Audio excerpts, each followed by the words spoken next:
Olá, eu sou Raul Ferraz e você está assistindo o videocast Habeas Data no portal de O Liberal, o maior veículo de comunicação do norte do Brasil. Hoje nós temos a honra de entrevistar o Dr. Agenor Andrade, juiz titular da 2ª Vara de Paragominas e juiz do Sejusc, que é a conciliação, o órgão de conciliação do Tribunal de Justiça do Estado do Pará. Nós vamos abordar o tema Diálogo, Moradia e Cidadania, o mutirão fundiário do conjunto Viver Melhor em Marituba, que é um exemplo que nós estamos usando para abordar o tema da questão da moradia urbana em Belém, na grande região metropolitana. É uma conversa sobre como a articulação entre judiciário, município e comunidade pode transformar os conflitos fundiários em soluções reais, garantindo dignidade, segurança jurídica e o direito à moradia. Por falar nisso, na próxima semana, nós teremos, nos dias 26 a 30 de janeiro, de 9 às 13 horas, um mutirão fundiário envolvendo cerca de 500 apartamentos do conjunto Viver Melhor, em Marituba, localizado em frente ao Max Domini, na BR. A ação ocorrerá no Instituto de Ensino e de Segurança do Pará, IESP, e contará com a participação do Judiciário e da Secretaria Municipal de Habitação de Marituba, buscando soluções consensuais e efetivas para os moradores. Olá, doutora Agenor, tudo bem? Olá, boa tarde a todos e a todas. Boa tarde, Raul. Prazer imenso estar aqui novamente. Já estou me sentindo em casa, viu, doutor Raul? Prazer é todo meu. Mas é muito bom ter esse veículo de comunicação para a sociedade paraense e a gente, enquanto Tribunal de Justiça, sempre agradece a sua parceria. É uma possibilidade da gente divulgar para a população o acesso à justiça, divulgar de forma mais simples, de forma mais direta, o que a população realmente quer ouvir. Então, estamos aqui para falar hoje, como foi muito bem feita na introdução, sobre um tema super importante e trazemos já um exemplo de atuação que o Tribunal de Justiça já vem efetivando em prol desses direitos. A gente percebe que o Tribunal de Justiça, doutora Agenor, não sei se eu vou exagerar ou se eu estou correto na minha colocação, mas o Tribunal de Justiça tem se preocupado muito com a questão fundiária e com a questão das moradias urbanas, né? Não só em Belém, mas em muitas cidades do interior do estado do Pará. E eu acho que essa preocupação ela é muito justa e legítima, porque o estado do Pará sempre foi muito conflituoso nesse sentido. A gente que já vive há muitos anos aqui sabe de como era e ainda é difícil essa questão fundiária e a questão das moradias urbanas, Belém principalmente e região metropolitana. Exatamente. Mas o senhor poderia me dizer exatamente o que é esse mutirão fundiário e por que ele é tão importante para a comunidade como o Conjunto Viver Melhor? O que está acontecendo lá? Então, foi muito louvável a sua introdução, porque dá para explicar um pouquinho esse panorama e como o Tribunal de Justiça tem esta preocupação. A gente sabe que a nível nacional até internacional, né, o estado do Pará foi palco de grandes violências no campo. E, em razão disso, nós temos a atuação forte do Tribunal de Justiça com a ouvidoria agrária, com as varas agrárias. Sim. Foi se criada uma estrutura para isso. No entanto, a gente percebe que o problema não está só no campo. Na verdade, o problema sempre esteve na cidade, mas não tem essa dimensão ainda que tinha. Dados do Instituto de Pesquisa mostram que Belém é a cidade mais favelizada entre as capitais do país. A gente imagina que é Rio, que é São Paulo, mas é Belém proporcionalmente. Sim. Ou seja, o que é uma cidade mais favelizada? É que as pessoas estão em situações de baixa renda, em locais de baixada ou de periferia e exatamente sem regularização fundiária. Então, isso faz com que exista um déficit de moradia, um déficit de cidadania. Muitas vezes, Raul, as pessoas não conseguem ter um Bolsa Família porque não tem um CEP. Porque não tem o número de uma casa. Exatamente. Porque não sabe como ter um talão de luz. não tem como ter um talão de luz, que às vezes a CELPA Equatorial, no caso, ela não vai lá e não consegue dar porque não tem um endereço fixo. Então é um problema que atinge grande parte da nossa população e o Tribunal de Justiça tem lançado cada vez mais luzes e priorizado esta atuação. Então, este mutirão que a gente vai realizar vai ser o primeiro mutirão neste formato, porque envolve um conjunto habitacional, para quem não conhece, é o Viver Melhor Marituba, aquele conjunto que fica em frente ao Maxidômino na BR. Imenso, né? Muito grande, ali vive cerca de 20 mil pessoas, e aquele conjunto ele foi entregue, no entanto, ele foi ocupado por outra população, que não foram aqueles beneficiários. Então, a questão maior lá é vulnerável contra vulnerável.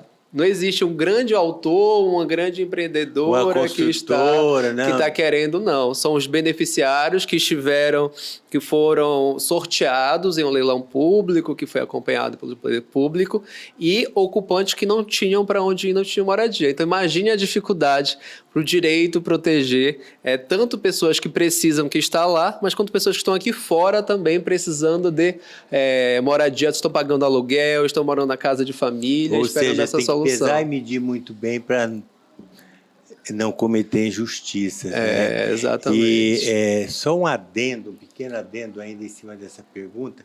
Eu acho que a participação do município é fundamental, porque quando o senhor diz assim, a pessoa não tem um CEP, não tem um endereço, cabe ao município né, nomear as ruas, dar números, dar nome de bairro e vem o correio e dá o CEP.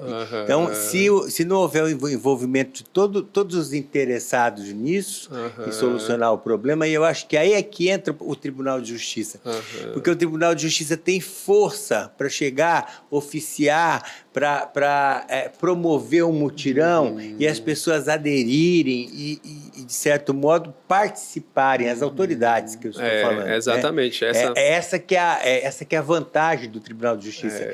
Ele é um poder instituído e que tem muita força, não é? Tem força coercitiva? Tem, mas no caso um pedido do Tribunal de Justiça, no mutirão desse, tem uma relevância imensa. Exatamente. Graças ao prestígio que o judiciário tem perante a população, a gente tem essa interlocução maior. Então, o judiciário ele não tem lado, ele não está a favor de um ou a favor de outro. O lado que ele está, ele é a favor da justiça e da pacificação. Então, este é o nosso objetivo.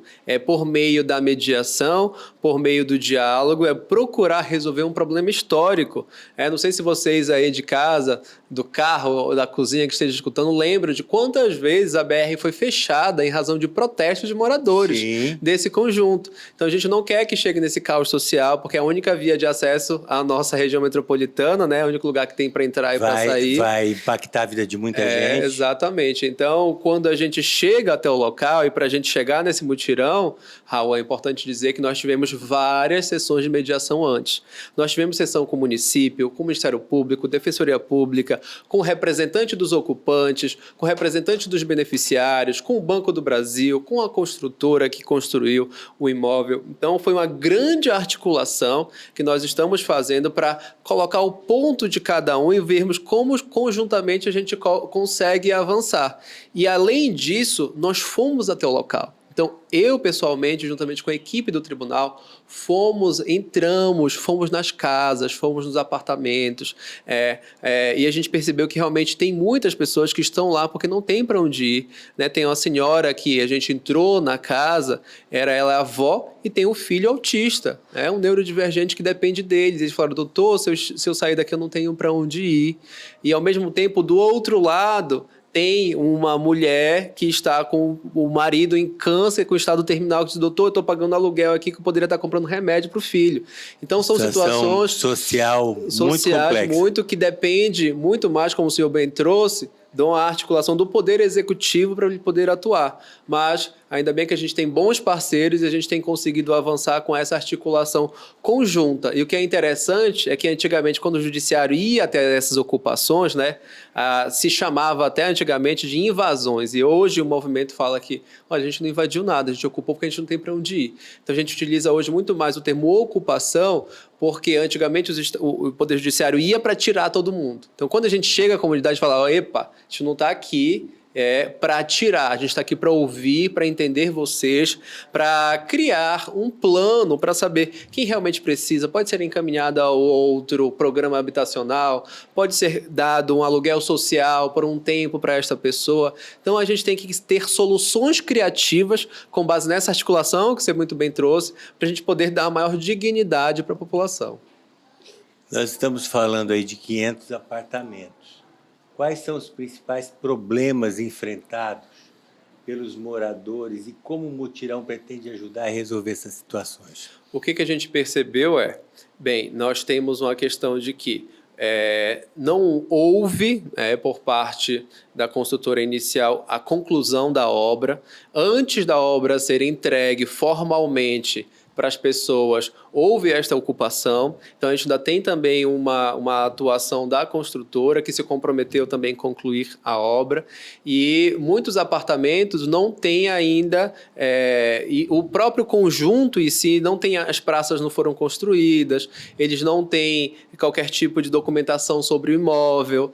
Então, isso faz com que eles não tenham acesso a benefícios básicos, né? A financiamentos, a acesso a créditos imobiliários, eles não têm. Então, a maior problemática que a gente percebe é isto. E a segunda o que fazer com esta população que está lá e realmente são vulneráveis, né? A gente procura sempre separar o joio do trigo. A gente sabe que algumas ocupações acabam se aproveitando de um movimento legítimo e outras pessoas querem. E a gente está de olho nisso, a gente não passa o pano em cima disso. A gente está lá realmente para garantir o direito das pessoas que realmente precisam. Então, com base nisso, o objetivo é olhar individualmente cada caso. Comprovando há quanto tempo você está lá, como teve essa ocupação. Como você foi parar lá. Como você foi parar. Muita gente, Raul, quando eu estive lá na casa, e é interessante que eles querem, doutor, entre na minha casa, venha ver, olha aqui como é que eu faço, olha aqui nosso quarto, às vezes eles separam por um lençol, né, para ter um mínimo de conforto para eles. E eles falam assim, doutor, eu só vim aqui porque eu comprei já de um terceiro. Eu disse, mas foi alguém que ganhou o sorteio, alguém que beneficiou? Não, eu vi na OLX, estava vendendo, eu já paguei R$5.000, eu achei que esse apartamento era meu. Então, veja bem que tem pessoas que, infelizmente, de má fé, de má índole, acabam vendendo sonhos para as pessoas, que imagine R$5.000 para uma população vulnerável. É muito dinheiro. Muitas mães solos lá, muitas mães que fugiram de lugares de violência doméstica. Encontrei uma mãe lá que veio do interior, fugido porque vivia violência doméstica pelo marido. Tinham 3 crianças pequenas. Então, o nosso objetivo é realmente identificar quem são os moradores mais vulneráveis e criar um plano para que eles possam ser direcionados para algum lugar na medida do possível, né, dentro das possibilidades do município de dar esse programa habitacional, outros programas habitacionais serem direcionados também. Eu acho até que você já respondeu essa minha próxima pergunta, mas vamos lá novamente. Qual é o papel do diálogo e da mediação nesses conflitos fundiários, em vez de soluções exclusivamente judiciais? Ou seja, uma sentença, cumpra-se e acabou. Tá? É muito diferente disso tudo que o senhor está falando aí, de fazer, de visitar, de saber da realidade, né? Porque uma coisa é a realidade do processo, que às vezes a pessoa nem tem chance de se defender, porque não tem advogado ou porque não sabe o que fazer com aquele papel da citação. Estão querendo me tirar daqui, espera uma solução até divina, né? Que não sabe, não tem acesso nem à defensoria pública. Então, aquela solução judicial que vem do processo, puramente do processo, sem conhecer a realidade exterior, tá? Ela contrasta com tudo isso que o senhor está falando, que é a hora que o juiz, né, que o Ministério Público, que a Defensoria Pública, que as autoridades vão lá e constatam a realidade numa situação como essa, né? É diferente de uma situação entre 2 particulares que estão brigando por uma casa, porque documento irregular e tal. Então, mostra pra gente um pouco disso. Qual é essa diferença? Eu acho que essa é uma das perguntas mais importantes hoje aqui do podcast, eu enquanto magistrado, juiz e enquanto representante de um novo judiciário que exatamente vê esta realidade. Eu falo de um novo, talvez um novíssimo judiciário, porque a resolução que determina é uma resolução extremamente recente, de 2023, é a resolução pós-Covid, porque pós-período da pandemia, ou na verdade durante o período da pandemia, houve toda essa movimentação, Raul, porque as reintegrações de posse não paravam, os despejos não paravam, as determinações judiciais não paravam. E a população ficava na rua assim, bem, estão dizendo para ficar em casa, não posso sair, para poder não espalhar, não posso trabalhar. E estão me despejando? Como é que a gente vai ficar nessa situação? Mal tenho como comer, né? O próprio Estado que diz que é para eu ficar em casa, agora está me colocando para fora de casa. Então, isso agravou um déficit habitacional imenso. Aquelas consequências que a pandemia trouxe para a gente de uma virada de chave dentro do judiciário. Então, isso fez com que nós, enquanto judiciários, estejamos nos ajustando. Não temos ainda uma resposta pronta e final, Raul, por isso que está sendo o primeiro mutirão neste sentido, aqui na região metropolitana. A gente está desenvolvendo técnicas, metodologias, conjuntamente, isso não é algo que o Poder Judiciário faz sozinho, faz junto com a Universidade Federal do Pará, por meio da Clínica Multiversidade, da Defensoria Pública, por meio do Núcleo de Moradia, do Ministério Público, das associações. Então, é algo que a gente está construindo conjuntamente para saber como resolver esses problemas da melhor solução, para sair exatamente de um judiciário que a gente utiliza de uma adjudicação para uma pacificação. No adjudicação, o juiz lá ou a juíza que está no processo, que esse processo está em trâmite, existe um processo que está em trâmite há mais de 6 anos em Marituba. E o juiz de Marituba diz assim, olha, estou precisando desta composição fundiária. Encaminho para o setor de conciliação fundiária do tribunal ao qual eu estou coordenando. Desculpa, mas já existia uma ação judicial? Existe uma ação judicial, exatamente, mas já estava tramitando há muito tempo e não conseguia dar uma solução. Contra alguém, com um monte de gente contra indeterminados, porque está apenas uns 3 ou 4 citados, às vezes eles colocam e outros, e invasores, e MSTTT, não consegue se individualizar. Sim. Então pensa, como o processo civil clássico, tradicional, que diz que lide é um autor, um réu e uma relação jurídica entre eles, vai conseguir dar conta desse problema complexo que nós temos. Então as nossas ferramentas tradicionais não conseguem dar conta. Então a gente está, para quem consegue ver, visualizar, ter olhos para ver, a gente está num judiciário extremamente novo que busca soluções dentro de um patamar de uma flexibilidade maior, porque a gente quer dar acesso à justiça, trazer a pacificação e não resolver o processo. Hoje o judiciário busca resolver o conflito e não o processo. É difícil, é muito difícil, Raul. A gente vive numa angústia, porque se a gente pode pegar um processo desse e pode sentenciar, não. Ouvir todo mundo, contestação, réplica, audiência, alegações finais, sentencio, determina a reintegração de posse no prazo de 15 dias, polícia tira todo mundo. Mas como a gente vai? Quais são as consequências judiciais? A polícia vai jogar bomba de gás lacrimogêneo, colocar todo mundo na BR, idosos, crianças, e o povo vai para onde? Então, o processo clássico seria isso. Sim. O juiz sentenciou, manda cumprir. Agora, mas esse processo clássico só funciona em alguns conflitos. Exatamente. Né? Não onde há um volume de 500 famílias e uma série de conflitos. Ele não é um conflito só. Exatamente. Não é uma construtora brigando com 500 famílias. Pelo que o senhor está dizendo, me parece que não é isso. Né?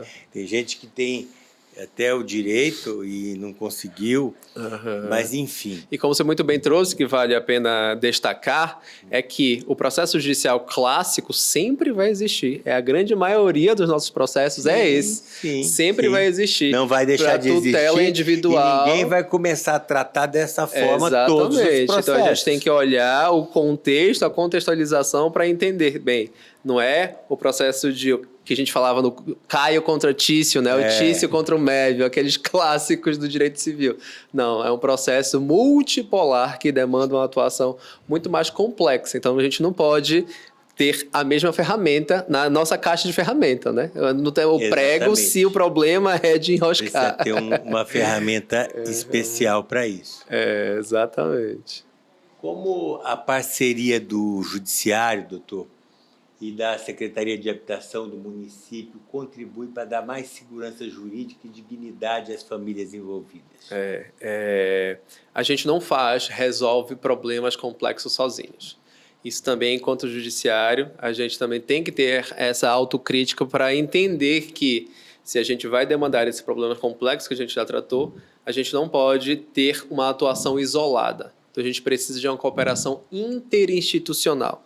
E essa cooperação interinstitucional demanda trazer quem são os órgãos competentes executor da política pública. Porque não é o judiciário que está executando a política pública.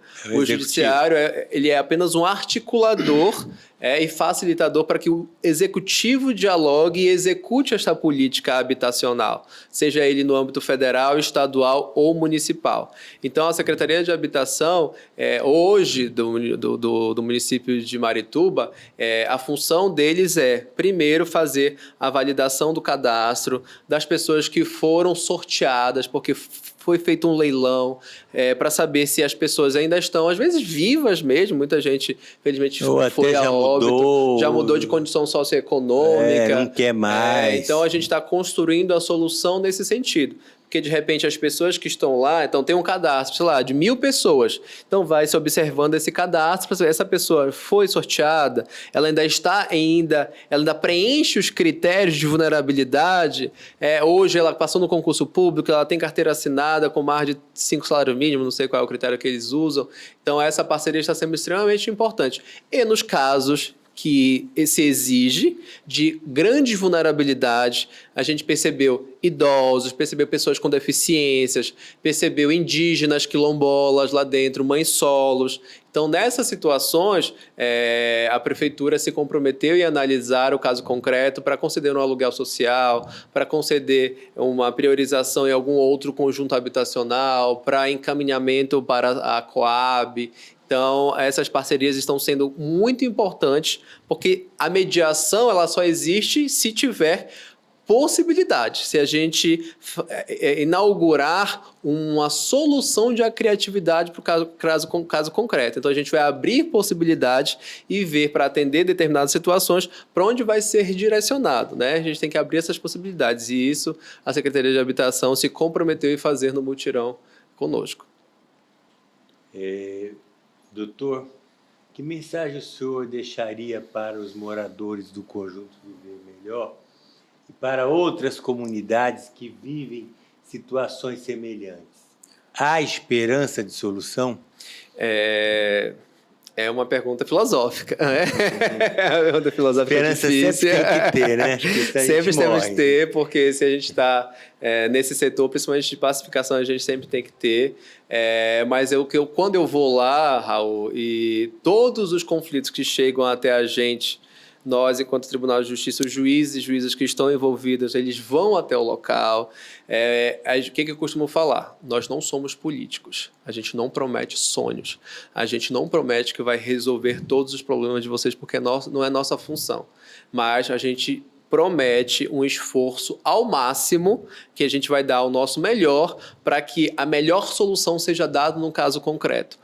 Hoje é do Conjunto Viver Melhor Marituba. Nós temos vários outros conjuntos. Nós temos a comunidade na Terra Firme do Lago Verde, que também estamos trabalhando. Nós temos o Conjunto Liberdade dentro da Terra Firme. Nós temos várias outras situações, às vezes até federais, porque foi a Caixa Econômica Federal. Os colegas da Justiça Federal também estão com essa preocupação. Então, o que a gente costuma falar não é uma condição confortável para ninguém. Nem para a pessoa que está lá ocupando e não sabe se no outro dia vai estar. Imagine a pessoa vai deitar a cabeça no travesseiro e não sabe se o outro dia vai estar. Imagine a ansiedade que isso gera em cada um. Imagine pressão alta, às vezes adolescentes que ficam se mutilando, porque não sei, papai, a gente vai ficar, a gente não vai sair. Então, é uma situação... A insegurança jurídica, ela gera esta comoção social imensa. E também pessoas que foram beneficiárias aqui fora.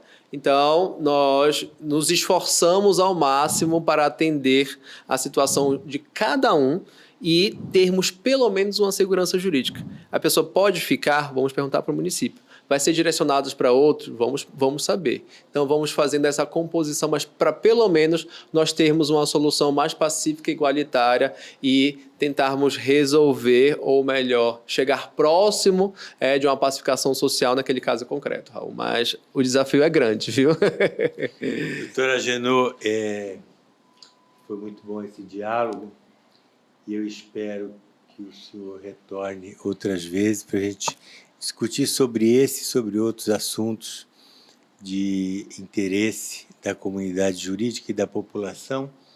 Muito obrigado pela sua presença. Eu que agradeço mais uma vez esse convite, esse importante veículo de comunicação que está cada vez mais presente nos nossos lares, no nosso ouvido, principalmente da comunidade jurídica. Então, você que possui essas questões fundiárias pode procurar o Tribunal de Justiça, ou a Ouvidoria Agrária, ou o Sejusc da UFPA, que com certeza nós teremos a maior satisfação de atendê-los e encaminhar para a melhor solução do caso concreto. Então, muito obrigado, Muito Raul. obrigado. Obrigado.